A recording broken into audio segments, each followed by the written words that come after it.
Banjul est désormais sécurisé. Le dispositif est en place pour permettre le retour du chef de l'État. Le nouveau président de la Gambie, Adama Barrow, va rentrer ce jeudi 26 janvier 2017. La Gambie est donc en pleine renaissance. L'ère Yahya Jammeh est définitivement tournée. Le nouveau chef de l'État est au travail et va au plus vite former son gouvernement d'ouverture et s'atteler aux nombreux défis qui l'attendent.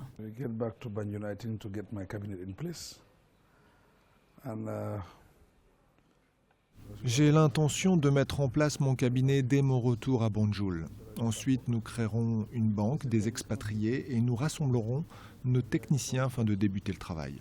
La situation est calme, la situation est sûre. La question n'est pas de savoir s'il faut pardonner à Jammeh, la question est de connaître la vérité. Nous allons discuter et mettre en place une commission vérité et réconciliation pour savoir ce qui s'est passé et puis nous passerons à autre chose. Si la commission fait un rapport, nous agirons sur la base du rapport.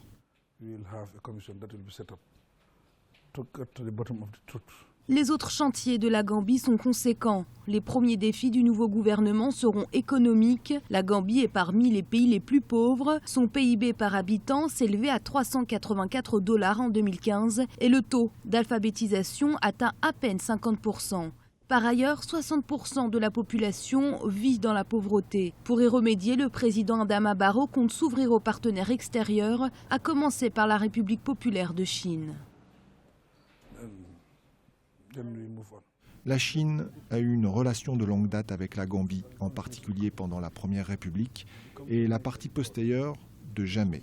Je pense qu'ils sont des partenaires positifs et cette fois, ils nous accompagnent dans cette voie du changement.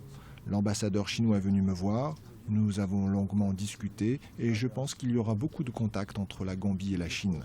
La Gambie est de retour. Nous sommes ouverts au monde.